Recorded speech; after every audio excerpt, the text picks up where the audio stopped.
Bon matin tout le monde, bienvenue à ce 65e épisode du Meeting des ventes du lundi. Mon nom est Simon Harvey et je suis stratège en développement des affaires. Je voudrais souhaiter la bienvenue aux nouveaux, aux gens qui se joindraient à nous pour la première fois. Merci de prendre un moment de votre journée pour nous écouter, pour partager avec nous, pour participer au show. Et merci aussi aux gens qui sont des habitués, qui sont ici semaine après semaine, qui m'envoient du feedback, qui me partagent qui me posent des questions, qui font connaître le podcast. Merci beaucoup, je l'apprécie. Donc, pour ceux qui se joindraient à nous pour la première fois, le meeting des ventes du lundi, ça le dit, c'est le lundi matin, 8h, sur LinkedIn, YouTube, Facebook. Et je suis en direct. On parle de vente, de développement des affaires, d'affaires avec un grand A. Et si c'était pas possible pour vous d'être présent à ce moment-là, c'est possible de le réécouter sur les 3 plateformes que j'ai nommées, mais c'est aussi possible de l'écouter en audio seulement sur Apple Podcasts, Spotify, Google Podcasts et un paquet d'autres. Ce matin, on va parler de prendre des décisions. Prendre des décisions, oui, ça touche la vente, oui, ça touche le développement des affaires, oui, ça touche les affaires, mais ça touche même plus large que ça. Ça fait partie de notre vie quotidienne. On prend des décisions de façon régulière et en fait, on prend toujours des décisions. Je veux commencer, et puis si vous êtes en train de m'écouter, vous notez peut-être qu'ici, à l'arrière de moi, il manque un livre. C'est tout à fait normal parce que ce livre-là traite du sujet d'aujourd'hui, puis il m'a servi à monter le show si on veut. C'est le livre Decisive, c'est en anglais. C'est écrit par Chip et Dan Heath. C'est un livre qui m'a grandement aidé. Puis c'est un petit peu ce qu'on va voir aujourd'hui, les grandes lignes de ce livre-là. Dans un premier temps, ce que j'aimerais qu'on aborde, puis c'est souvent par là que les gens bloquent, c'est de dire, moi, avant de prendre une décision, Simon, j'ai besoin de données. Parfait, je peux vivre avec ça. Mais combien de données tu as besoin avant de prendre une décision? Je me souviens, à un moment donné, j'étais dans un cours à l'université et la prof pose cette question-là, puis ça fait le tour. 90, 100, 75. Et tout d'un coup, il y a un gars, moi, qui lève la main, puis qui dit, moi, je peux commencer à penser à prendre une décision quand j'ai déjà, pardon, 35 à 40% de l'information. Puis c'est exactement ce qu'elle disait. Elle dit, c'est un bon pourcentage. On ne prendra pas nécessairement une décision finale, mais ça commence à nous enligner vers une direction, vers un point qu'on va utiliser. Donc, de savoir qu'on a besoin de 30%. On ne veut pas avoir aucune donnée, aucun point de référence, quoique ça peut arriver. En affaires, des fois, il faut se revirer vite, il faut prendre des décisions rapidement, mais on essaie d'avoir un minimum aussi. Mais d'avoir trop de données, à un moment donné, ça devient improductif. On vient qu'à ne pas être en mesure de prendre une décision, de bouger assez vite. C'est donc important de réaliser aussi qu'il faut vivre, quand on prend une décision, on vit avec un certain niveau d'incertitude. Puis quand on cherche à aller chercher à obtenir 100% des données, ce qu'on essaie d'atténuer, c'est le risque. On veut atteindre ou on veut s'approcher le plus possible du risque zéro. Malheureusement, le risque zéro, ça n'existe pas. C'est une utopie, c'est quelque chose qu'on n'arrive pas à atteindre. Il y a toujours des imprévus. Donc, de viser cette utopie-là, c'est impossible. Il faut apprendre à vivre avec du risque. C'est ce qui nous amène au sujet de parler de discussion. On a souvent tendance à dire qu'il y a des bonnes, il y a des mauvaises décisions. Mais même avant d'aller là, je vais vous parler de décisions difficiles. Vous avez peut-être eu à prendre des décisions difficiles ou des décisions que ça coule pas, des choses qui sont moins naturelles, on dirait. Je vais vous donner un exemple. Moi, il y a quelques années, je me magasinais un véhicule. J'adore Volkswagen. Pour moi, Volkswagen, les Volks que j'ai eus dans ma vie, j'ai toujours adoré. J'ai aimé la conduite. Je suis d'accord qu'ils ont certains problèmes, mais pour moi, la conduite, le plaisir de conduire un véhicule Volks vaut amplement les problèmes que je peux avoir avec ce véhicule-là. Par contre, je me mets à magasiner et j'hésite, excusez-moi, entre un Volks, un Tiguan et un Subaru Outback. Un mis dans l'autre, le véhicule est sensiblement le même prix, même genre d'équipement, il m'arrive comme je veux. Puis là, ça me chicote. Et je parle au téléphone avec mon frère, puis il me dit, écoute Simon, tu es un gars de Vaux, si tu te poses autant de questions, c'est parce que ta décision est prise, mais tu ne l'as juste pas encore acceptée. Puis ça a collé, ça a resté avec moi, ce qui fait que, si vous regardez dans mon entrée, ou si vous me voyez passer sur la route, ben, je suis encore assis dans un Subaru que j'aime beaucoup, qui me satisfait pleinement. Mais c'est exactement ça, parce que la décision était prise, je voulais m'en aller vers Subaru, mais j'étais pas encore confortable, je n'avais pas accepté mon choix. Un coup que je l'ai eu accepté, regardez aujourd'hui, je vous le redis, mais je suis très heureux avec mon véhicule. Donc, on a souvent tendance aussi à classer nos décisions bonnes ou mauvaises. On est très binaire dans nos choix. C'est quelque chose dans lequel on va revenir tout à l'heure dans des outils qu'on peut utiliser pour prendre de meilleures décisions. Mais souvent, on va se dire, ben, on va prendre une bonne décision, une mauvaise décision. Moi, j'ai eu un boss à un moment donné, je ne sais pas s'il est à l'écoute aujourd'hui, là, mais Monsieur Bro, qui me disait quelque chose, je sais pas, ses ratios, ses pourcentages sont peut-être un peu optimistes, mais c'est pas grave. Ça m'a donné énormément confiance dans ma prise de décision, dans mon autonomie, dans mon développement comme vendeur, comme gestionnaire de compte majeur. Il disait, écoute Simon, dans une journée, dans une semaine, dans un mois, dans une année, tu vas prendre un paquet de décisions. 90% de tes décisions vont être parfaites, c'est exactement ce qu'il fallait faire, il n'y en a pas de problème.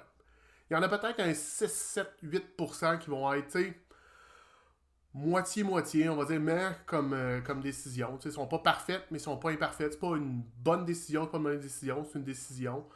Ça se défend, mais c'est peut-être pas l'option idéale. Puis il y a 2 à 3% de décisions qui vont être mauvaises. Il dit, ben, moi, là, je vis très, très bien avec 2% de décisions qui sont mauvaises. Fais ta job, prends tes décisions, puis on dealera avec le 2% qui est problème. Ben, moi, ça m'a donné énormément, comme je vous disais, énormément de latitude, de confiance en moi, confiance en mon patron, confiance en ce que je pouvais faire. Puis ça a fait que ben, j'ai connu du succès dans cette organisation-là. Dans le livre dont je vous parlais tantôt, Decisive, il y a des choses qui peuvent stimuler des mauvaises... on va aller du côté des mauvaises décisions pour commencer, mais des mauvaises décisions. Donc, de trop focusser sur quelque chose. Puis la semaine dernière, pour ceux qui ont écouté, je parlais d'un livre que je suis en train de lire qui s'appelle Total Control sur la moto, piloter une moto, conduire une moto, ces choses-là. Et on parle beaucoup qu'on vient avec une vision en tunnel très étroite et on perd notre champ périphérique. Ça vient du fait que l'humain est à la base, on n'aimera peut-être pas ça, mais l'humain à la base est un prédateur. Donc quand on se met à chasser quelque chose, on le regarde d'avant puis on focus dessus. Ben, c'est un peu ce qui arrive quand on prend une décision. On vient tellement focus sur notre décision qu'on oublie de regarder qu'est-ce qui se passe autour et c'est un problème. Il y a aussi nos sentiments qui peuvent s'interposer. Et c'est souvent des sentiments à court terme qui font qu'on prend une décision beaucoup trop émotive, qui n'est pas nécessairement encore là, basée sur des données, basée sur des choses solides, et qui fait qu'on s'enligne du mauvais côté. Et, attendez un petit peu. Ah, excusez-moi. J'ai de la misère à lire un petit peu sur mon tableau. Il y avait des reflets. D'être trop confiant. La confiance ou la surconfiance qu'on peut avoir en nos moyens, en nos capacités de prendre une décision, en ce qui va se passer, peut nous amener à prendre une mauvaise décision. Puis je suis certain que comme moi, vous avez déjà entendu le fameux on surestime ce qu'on peut faire en 1 an et on sous-estime ce qu'on va faire en 2 ou 5 ans. Ben, c'est exactement ça. On a tendance à surestimer, on prend une décision sans nécessairement la coller sur la réalité. Pour revenir aux bonnes décisions, je parlais de M. Bro qui me disait ben, tu vas prendre des bonnes décisions, 90%, 7% qui vont être moyennes, 2% qui vont être mauvaises, on dealera avec les deux. Le livre suggère aussi, puis je trouve ça intéressant, c'est de se bâtir un genre de great assets de nos décisions. Puis j'ai trouvé ça vraiment, vraiment intéressant, excusez-moi, puis intelligent, effectivement, comme façon de faire. Moi, je parle souvent à mes clients de se bâtir un pourquoi moi. Pourquoi un client va faire affaire avec Simon? Pourquoi un client va faire affaire avec, peu importe, Herménégilde ou entreprise ABC? Ben, ça, c'est des choses qui nous permettent, quand on passe un coup dur ou un bout dur sur lequel on peut se reposer, ben, d'avoir un great assets de un genre de playlist great assets de nos meilleures décisions, ça peut nous aider aussi dans le futur. On retourne voir qu'est-ce qu'on a fait j'ai pris cette décision-là, ça a bien tourné. Pourquoi j'avais pris cette décision-là? Ça avait été quoi mon processus? Et on répète cette chose-là. Il y a aussi, pour comprendre, est-ce qu'on est en train de prendre une bonne décision, qui peut être un processus de validation au niveau des décisions, c'est de réfléchir, comment est-ce que cette décision-là m'aide dans mon but? Dans mon but ultime, dans mon but d'entreprise, dans ma croissance, aller chercher un nouveau compte, avoir plus de ventes, peu importe. Comment est-ce que ça m'aide à prendre une bonne décision? Le livre, par la suite, parle de différentes options. La première chose, c'est d'élargir tes options. On a souvent tendance à garder, encore là, comme je le disais tantôt, une vision très en tunnel. On regarde le problème d'un seul point, puis on prend une décision. Souvent, nos décisions sont binaires. C'est un ou l'autre. Le livre parle, entre autres, de prendre des décisions qui sont... Parce que si on regarde, puis vous avez certainement déjà entendu parler de tout ce qui est quantique, mais le quantique dit qu'entre 0 et 1, il y a une infinité de nombres. Ben, c'est exactement ça. Là, on est en train de dire, entre oui et non, il y a une infinité de choix. Et pour ouvrir ces choix-là, le mot-clé, c'est « et ». Pourquoi choisir un ou l'autre quand on peut regarder pour trouver, on pourrait prendre un et l'autre? Ça demande un petit peu de créativité, parfois c'est pas nécessairement évident, mais posez-vous la question, comment est-ce que vous pouvez intégrer dans vos choix un et l'autre? Les choses sont rarement exclusives, donc on essaie de les combiner ensemble. Ayez des alternatives. Prendre le temps de regarder qu'est-ce que je peux faire. Là, je suis en train de regarder pour prendre une décision de ce côté-là, mais est-ce que c'est nécessairement la décision que j'ai besoin de prendre?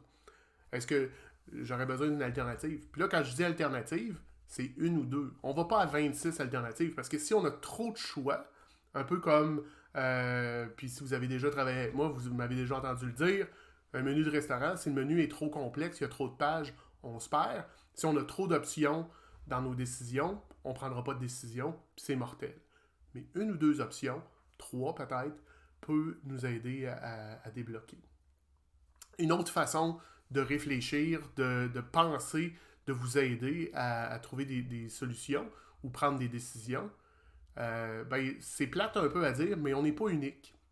Malgré qu'on pense que nos problèmes, on est les seuls à les vivre, qu'on est les premiers à vivre ça, c'est rarement le cas.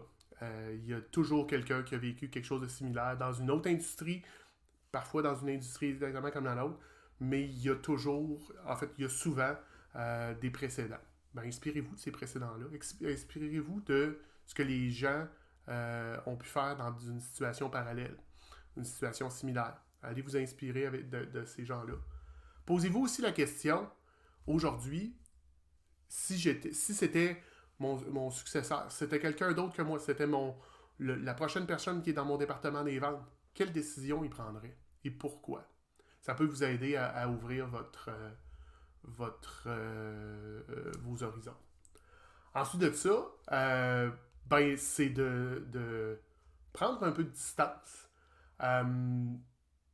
Parce que souvent, on est collé sur le problème, on veut prendre une décision, mais de prendre un peu de distance, de ne pas prendre nécessairement une décision dans le moment présent, de se laisser le temps d'y réfléchir, ça peut être très gagnant.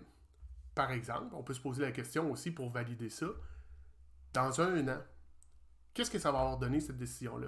Et dans un an, je me suis planté de façon magistrale. Pourquoi?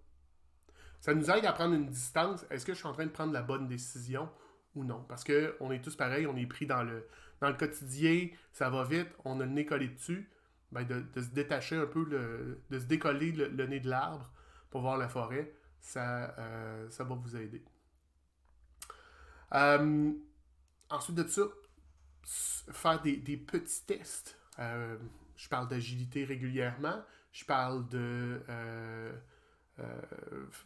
apprendre à expérimenter rapidement. Mais c'est la même chose au niveau des décisions. Est-ce qu'on peut faire un test? Est-ce qu'on peut développer ce qu'on appelle en produit un MVP, Minimum Viable Product? Donc, la version la plus de base de ce qu'on est en train de faire pour nous aider à prendre une décision. Est-ce qu'on peut faire un petit test? Je veux lancer un nouveau projet, je veux développer un nouveau marché. En fait, j'en vis un présentement avec un client. On est en train de développer un nouveau service pour cet organisme-là. ben, avant de le lancer dans l'univers at large, on va faire des tests. On est en projet pilote. Ben, est-ce que avant de prendre une décision finale d'investir des sommes importantes, est-ce que de prendre un projet pilote pourrait être intéressant pour vous? Soyez aussi prêts à avoir tort. Ça peut être difficile, là, mais à accepter, mais vous n'aurez pas toujours raison. Puis c'est parfait comme ça. Mais pour vous aider dans votre prise de décision, jouez à l'avocat du diable. Si vous êtes dans une entreprise, vous êtes 5-6, jouez l'avocat du diable. Amenez les choses à l'inverse. Pourquoi est-ce qu'on ferait ça? Pourquoi? Oui, mais ce genre de questionnement-là, ça peut venir tannant pour les autres, mais l'idée, c'est d'arriver à prendre une bonne décision pour l'entreprise. Considérez aussi complètement l'opposé de ce que vous êtes en train de décider. Au lieu d'aller, je sais pas, aller vous chercher un café ce matin, vous pourriez décider de prendre une douche froide. On est complètement à l'opposé pour se réveiller. Le café chaud, un breuvage qu'on peut prendre, ou une douche froide. Mais on va atteindre sensiblement on va atteindre le même but, on va être réveillé. Une autre chose aussi, installer ce qu'on appelle en bon français, des tripwires, donc des mécanismes d'alerte. Je vous ai certainement déjà parlé de Van Halen. Bizarrement, non, pas bizarrement, je dois l'admettre, j'aime Van Halen. Van Halen est un des groupes que j'apprécie. Ma blonde ne comprend pas pourquoi. Elle dit que ça ne fit pas dans mon univers musical, mais je les aime depuis de nombreuses années. Et il y a, puis ça a été prouvé, là, c'est pas... il y a une rumeur ou une histoire qui roule comme quoi Van Halen, dans les années 80, avait des demandes un peu particulières backstage. La demande principale quand on parle de Van Halen, c'était au niveau des M&M bruns. Il demandait d'avoir un énorme bol à salade rempli de M&M où est-ce que les M&M bruns avaient été retirés. Puis là, vous dites, OK, c'est bizarre, je veux dire, c'est des M&M, c'est bon des M&M. Tout à fait. Mais l'idée derrière ça, c'était pour s'assurer que la personne, les producteurs, les promoteurs de spectacles, avaient pris le temps de lire le contrat complet et de vraiment prendre connaissance de chacune des clauses. Parce qu'ils voulaient s'assurer que leur show qu'elle allait présenter allait être sur la coche. C'est un petit mécanisme qu'ils avaient mis en place pour vérifier ça. Donnez-moi une seconde, je veux juste m'assurer. Je pense que j'ai fait pas mal le tour de ce côté-là. Si on vient ici, ce que vous pouvez aussi mettre en place pour s'assurer qu'on prend des bonnes décisions, on en parle souvent, mais avoir des indicateurs de performance, s'assurer qu'on est aligné au niveau de l'objectif à long terme. Faites la playlist dont on a parlé tantôt. Ensuite de ça, revenez avec le « et », testez rapidement, prendre la distance. Je vous dirais que c'est pas mal ce que j'avais ce matin. Si jamais le livre vous intéresse, je le représente à l'écran. Decisive par Chip et Dan Heath. C'est en anglais, ça se lit quand même assez bien. Ce que je trouve particulièrement intéressant, puis ça m'a aidé ce matin, c'est que chacun des chapitres se termine avec le chapitre en une page, les grandes lignes. Donc c'est facile, quand on veut y retourner, de prendre un moment puis de relire. Si vous avez des questions, commentaires, insultes, injures, je vous invite à communiquer avec moi à info@nomisco.ca. Merci d'avoir été présent. Toujours agréable de vous avoir. On se revoit la semaine prochaine pour un autre épisode du Meeting des ventes du lundi. Bonne semaine tout le monde. Bye.